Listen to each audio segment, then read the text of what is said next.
Okay, there's two different ways you can pattern it out. One's easier but less accurate. The SCA really likes the T-Tunic setup, which is basically where you take the fabric, cut out the tunic shape with the fabric folded so that you end up with one big piece. So like this does not have a shoulder seam, and I'll fold the fabric here in a second to show how you do it. But you end up with basically a couple of seams in a neck hole and a hem that you have to do. And so you basically sew down the arm and down to the end, and then you sew the neckline and the hem. This is really high fabric waste, but it's a lot faster and easier than the more historically accurate version. So they would not have actually done it that way, but it looks close enough. Because back then it would have taken you like an entire year or 6 months or whatever to make the fabric needed for like this red dress, because of how long it takes to go from fiber to clothes.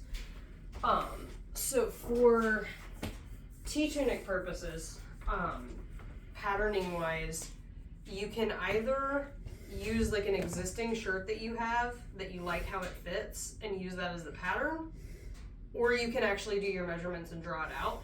I did the existing shirt thing for the costume contest that when I made the underdress to go with the apron dress I made out of my Goodwill find. Gotcha. Yeah, so the way that you do that when you pattern it out, just because I've talked about the fold thing but it's hard to see on the finished thing, is you take your cloth and you fold it in half first along the warp, so the threads that go long ways, and then you also take it in half across the weft, which is the ones that go across horizontally. And basically what you do once you've done that is you hold it out like this, and this fold is the center. So you put that there, and you basically, if you take like your shirt that fits you well, you trace it out so that you've got the sleeve measurement and then go down to the skirt. Most people flare the skirt out all the way to the corner and they just end the sleeve wherever it ends on your arm.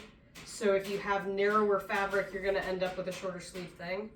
You can also then take the scrap you end up with and make an extension for the sleeve if you end up with a short sleeve thing.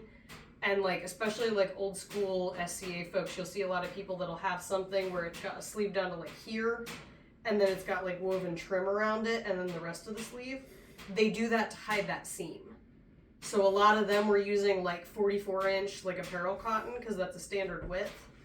And then they added the rest of the sleeve and they just put trim on to kind of cover that. I was wondering what the weird elbowy trim thing was. That's usually what it is. I think there are periods where it's also accurate. Yeah. But that's a thing that I've heard people explain doing for that. Because you see it a lot in like 80s films too that are trying to be. Yeah, and some of it, like I said, for certain time periods or whatever, it may be accurate to do it that way. But basically that red dress is what you're gonna end up with if you do that with like 44-inch cotton. And so you either end up with a roughly an elbow length sleeve for most people, or you have to make the rest of the sleeve. So at that point, then you just basically pattern out however you want your neck hole to be shaped. Most people just lay it out flat and draw a circle, and then you kind of shift the circle so that it's not too long in the back, and then you hem it and you're good. So it's really simple, but like reality-wise, they wouldn't have actually done it that way. They would have done it like this, which involves a lot more pieces. So probably easiest example one is this one. Basically with this version, you find the most accurate, like the most efficient way to lay the pattern out on the material. I'm a rebel and I do it based off of my measurements and I just draw it out every time. I haven't actually made like a standardized pattern to use. Some people do a pattern or they do like the shirt pattern thing. But you essentially, this one I did a fold over shoulder. I've seen examples where people historically did it either with a super long piece that they folded in half for the body, or they did 2 pieces and joined them at the shoulder. So I have actually seen historical photos of both. So this one I did that, but this one I actually did a shoulder seam because I didn't have a like 5-yard piece of fabric that I would have needed to actually make the dress. So what you end up with basically is either 1 or 2 body pieces that are rectangles. You end up with a couple of rectangles that you cut diagonally down the middle to get your triangles for the skirt girders that go on the side. And you do that on both sides. You can also do it in the middle and in the back if you want more fullness in the skirt. Not everybody wants to do that. You'll have your sleeves, and then you'll have the armpit gusset, which I have found that that's pretty much mandatory to do it this way, because if you don't do it that way, you end up with it way too tight around the armpit, and that basically just gives you space to actually move your arm around. A lot of people do square. You can also do like diamond shaped ones. But if you're thinking like in terms of accuracy, you want to think that they would have not wanted to waste any more fabric than they had to because of how labor intensive it is to make. So like I have made one of these and laid it out and ended up with a handful of scraps that I could hold in my hand. And that was the only leftover bit of fabric that I had. The other advantage of doing it this way is that if you lay it out right, all of your scrap pieces, if you have extra, are rectangular, which means you can very easily make something else out of it. If you do it that way, you end up with a bunch of weird curves and it's awkward shaped, and then it's harder to repurpose it into something else. So once you've kind of got the idea, there's also a few ways to customize fit based on like body type and preferences. So like this one, both of these, I basically started my skirt gores at about here and brought them down. With guys, it matters less to have ones that are wide enough because guys are basically built straight up and down. With women, it's a little different because you've got the hips in there. So like you can make it fit. If some people take like your biggest torso measurement and that's how they do the body piece. If you're bigger on the bottom than on the top, you're gonna have this sleeve seam down like here because of the dimensions. But you can also use like your chest measurement and then make the gores wider to compensate. So that's one really good way to customize. Another thing, and this might be more of a thing for both of you, is if your shoulders are not as big as like your chest, you can also do the gores a little differently. Where, you might want to come closer to see this. So with this one, I have the gores starting a few inches down from the armpit gusset. So if I lay it out, Do you need extra? like there's that gap, and so there's a straight seam down from the gusset and then the gores start. So you can see it too. Okay. With this one, the gores actually come up and they meet the gusset, where they're basically done a little wider at the top, and then you cut off a little triangle to make it fit. And so that makes it bigger around the torso without being bigger in the shoulders. Another thing that I've seen people do that I've done a couple of times is when you go to put this on, it's kind of a drop shoulder, but you can basically cut a little bit of a diagonal here to like even that out a little bit so that you don't have the shoulder so low. The problem is you end up a little tight around the armpit if you do that, so you have to make the gusset bigger. But there's lots of different ways to customize, and like when you do actually have your fabric, we can sit down and figure out what's going to work best. But there are a lot of different ways to customize it to get the best body fit. So the next part, so that just kind of gives you guys an idea of maybe like what do I want to do, how do I want to think about it. Next big part is getting measurements so you can estimate how much fabric you need. So now we're going to do that. I'm going to move these. Who wants to be my crash test dummy? Ooh, I like that. I got voluntold.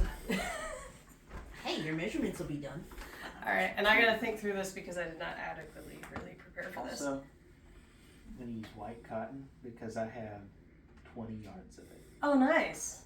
Nice. Yeah, definitely use what you got. So, do you know what length you're thinking? Like, do you want like mid-thigh knee length? I think my blue tunic is about here, Okay. so probably like an inch Probably a little longer. below that. Okay. Basically, it's gonna depend on the actual fabric, how you want to lay that out with a shorter tunic to get the most use out of it. But one thing you want to measure to get an idea of what like width of fabric you need is to get the length measurement. So if you can stand still, I'm gonna get, basically you want the nape of the neck down to wherever you want it to land. And I'm gonna go down to your knees because it's, you're gonna need a few inches for like shoulder seam and hem. So that's 39 for you. Brian, can you write that down? Okay, and then another one you're gonna want is widest part of your torso because that's how you're gonna estimate the width of your body panel. So now we get to pretend that we're friends with each other. Pretend. She hates you. I'm joking. I've never taught a class before, okay? You're doing Like, good. well, I have done one, but it was It's really adorable. awkward, and I feel awkward about it, so I'm compensating. All right, so Not as bad as some of the let's trucks I've see. seen. We'll do chest and abdomen and go from there. So 51, and then 51 is the chest. yeah, chest is wider, so 51 inches is what we'll go with. You're always going to want to add a little bit for like movement purposes. I didn't know that at first, and I messed my first couple up. Most people add like 4 to 6 inches per body panel. So you'd add like 4 inches to whatever the half is of that measurement, and that's going to be the width of your body panel. But some people want more or less. The 4 to 6 is just a good estimate based on how wide you like things. And then for shoulder, you basically do the point of your shoulder down to wherever you want the sleeve to land. So is it going to be like long sleeve or are you going to do short sleeve? Okay. So we're going to give you a couple extra inches there for seam allowance too. So that's going to be 24 would be about here. And then that lets you hem it. And your shoulder seam is going to sit lower than the seam on this shirt because this one has a more modern arm setup. So those measurements you can get your whole idea of what amount of fabric you need. I gotta think through how my algorithm works with that. Give me a minute. Ultimately, when you actually go to pattern out, you're also gonna need the neck measurement, and then you're probably gonna want shoulder point to shoulder point. So let's do those. So that one you go across the back, across the shoulders. So that is, we'll call it 20. And then you can move your hair out of the way, get your neck. And then neck is, just for a little looseness, we'll call it 19. The other good thing about these is the pattern is really, really, really forgiving because it's not meant to be fitted and it's actually meant to fit loosely. So if you're off a little bit on measurements, it's not going to make as huge of a deal as it would if you were making like a coat hardy where you actually want it to be tight, because then it gets a little more complicated. So those are the main ones, and then you're going to want bicep, or just the widest part of your arm, whatever that is. So You left-handed or right-handed? Right. Okay. so Kind of, sort of ambidextrous. So that one's 15. And for that one too, you're gonna wanna add probably a couple of inches for extra space in the arm. And then you can either have the sleeve just be a straight rectangle or you can taper it. I think cause your Viking era is what you're focusing on, right? Yes. Okay. But I know for Viking... For practicality's sake, yeah. Okay, well, I know specifically for Viking, both can be considered period depending on what you're looking at. Do you have specific time period? I'm going for simple, comfortable, and versatile. Okay. If you like loose sleeves, I recommend either barely tapering it and starting at the elbow or just not. Because I've done both, and having it tapered too much is really annoying and Most of the uncomfortable. time I I would end up prefer to shoving them have up, so I'm it probably tapered going to some because it is an under tunic. Gotcha. Underneath the blue one, and then the blue one goes underneath the chain. Gotcha. The other thing that I've seen people do is the blue one is already screwed. they'll either start the taper from the elbow so that you have enough space to bend the elbow, or what I've learned to do is to take like your measurement just above your elbow joint, and that's what you make the end of the sleeve, and then you taper to that. Both of those tend to give you like good movement without having a huge amount of extra flappy fabric. So that's something to decide once you actually start laying it out. And you can also like sew it partway through and then try it on and decide how you want to do it then. That's how I normally do it.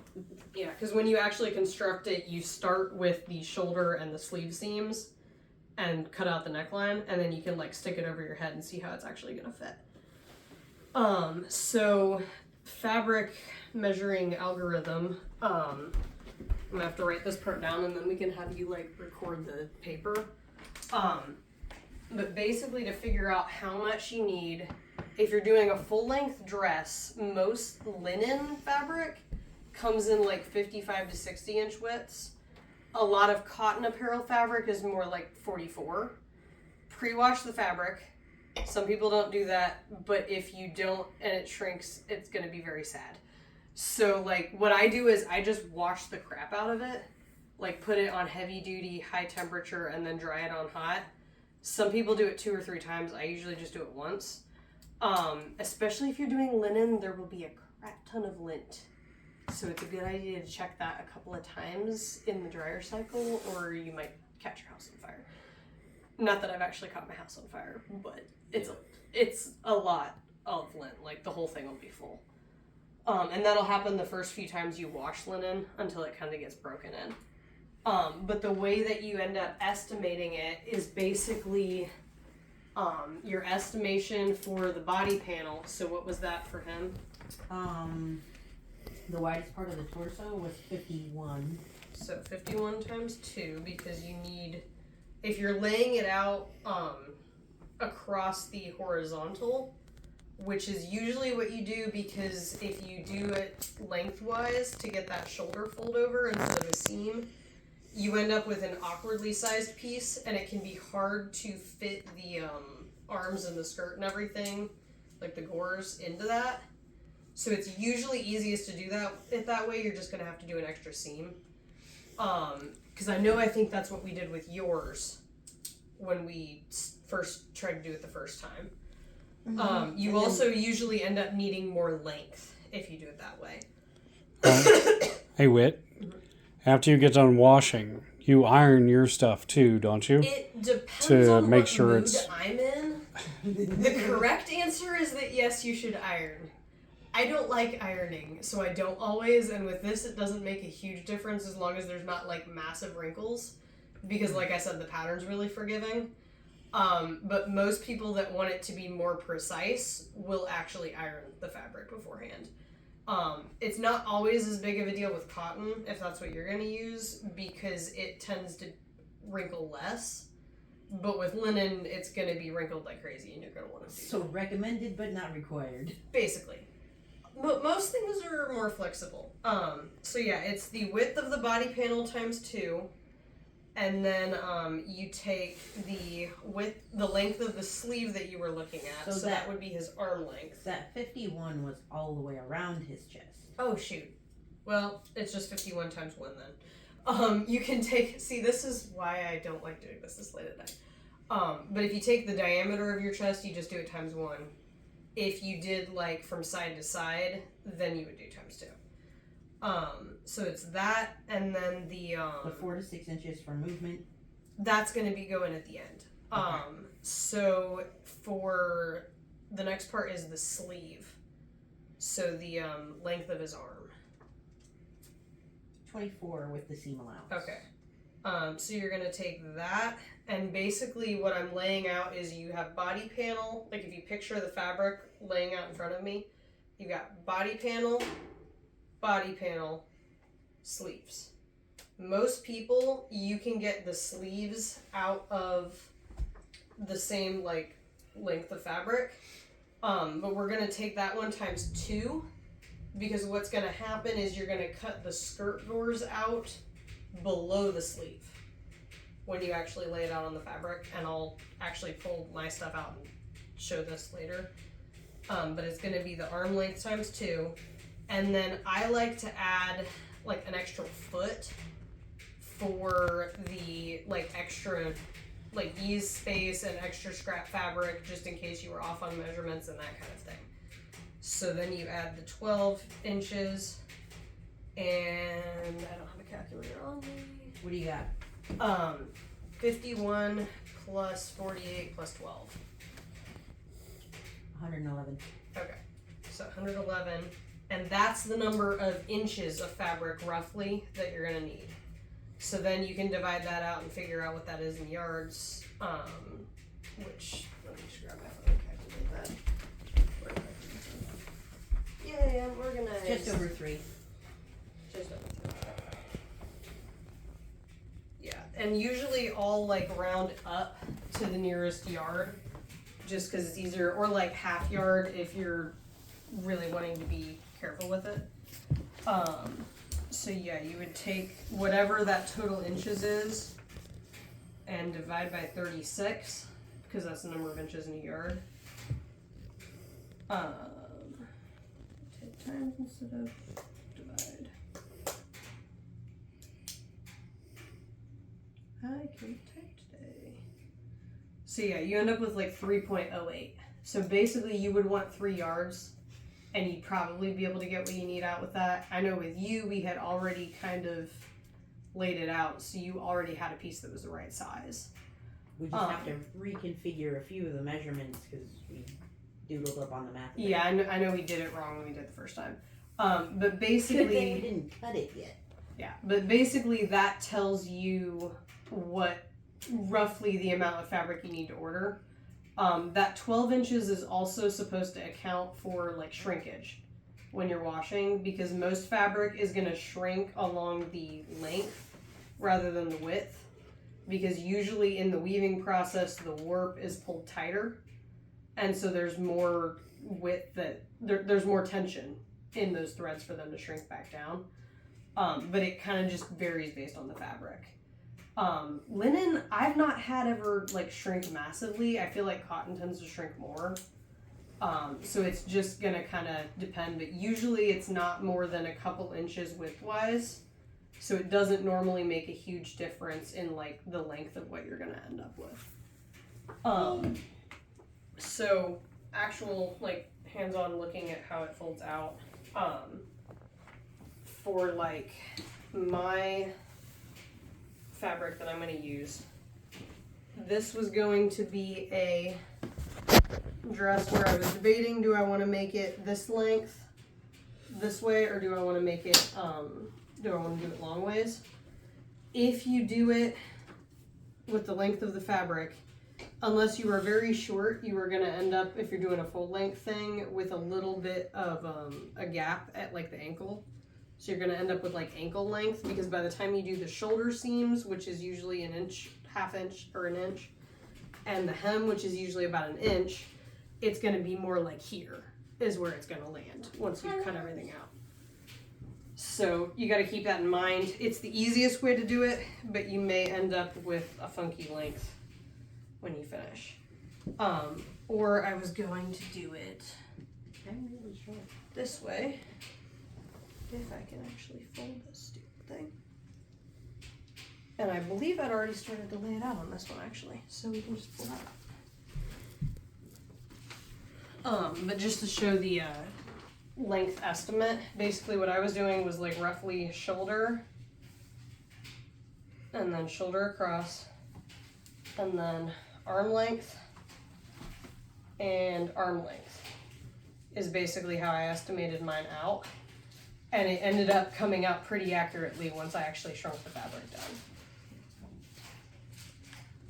And so if we lay this here, I had already started to make one with this and gotten interrupted.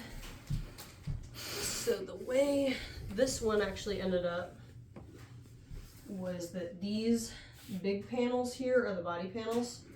So I did it lengthwise this way because I wanted a longer overall length than what the width of the fabric was going to give me. So you basically have two of those. And then I had laid out here that these two rectangles were going to be the sleeves. And then the skirt gores were going to come out of this section. And I was going to get the armpit gussets out of part of that strip along there. But the plus side of this is that once you actually sit down and do it, the only scrap that I was actually going to end up with was probably going to be this piece and a piece of this section that's maybe would be about that wide. And that's more scrap than I usually leave, but I was trying to make one that was a little looser fitting this time. But I've had ones before where once you actually break down, like once I actually cut everything out, like I can literally fit the scraps in my hand. I get a lot of enjoyment out of being as efficient with the fabric as I can. That is true. Because it makes my little heart happy. I tried to do a T-Tunic with linen once, and it made me too sad because it was going to be too much waste and I couldn't make myself do it. So, if you want to do it that way, that's perfectly fine. It just, I don't. That doesn't help that linen's so expensive. Yeah. So, I mean, it's the same thing they would have done back then, is get the bang for your buck, because they found a find in like an iceberg of a tunic, and I think this one was actually like BC time frame. I can't remember exactly how old it was, but they actually had a bunch of like hand spinners and a bunch of weavers using a warp weighted loom. And they actually calculated out like the total amount of hours spent. I think I saw an article about that. Yeah, basically they calculated out the time it would have taken to spin the fiber into enough thread to then weave enough fabric to make the tunic. And it literally took like the better part of a year to make it. And it was just like a knee-length men's tunic. So because it was so labor intensive, that's why usually they would be as efficient as they would. Also, period wise, the looms were usually narrower. So a lot of period fabric is like maybe 25 inches or less. And they were piecing things together out of that. So that's where, like with the body panels, with it all being attached at the shoulder, sometimes they would weave the fabric like to length and width for what they needed. So they might make it the width they needed and then weave like 5 yards of it and fold that over. And that would be what they use for the body. And then they make something else for the shoulders and whatever. So narrower widths are actually more accurate, and modern fabric being wider messes with how you lay things out. So T-Tunic wouldn't have actually been possible historically because of the type of fabric and the dimensions they would have been working with. So yeah, that is most of what I wanted to get through tonight. And then next week we'll be actually like taking the fabric and laying the measurements out and figuring out the best way to do that. But that is the general idea. Anybody have any questions? Hey. Hmm? Okay. Yeah. Okay.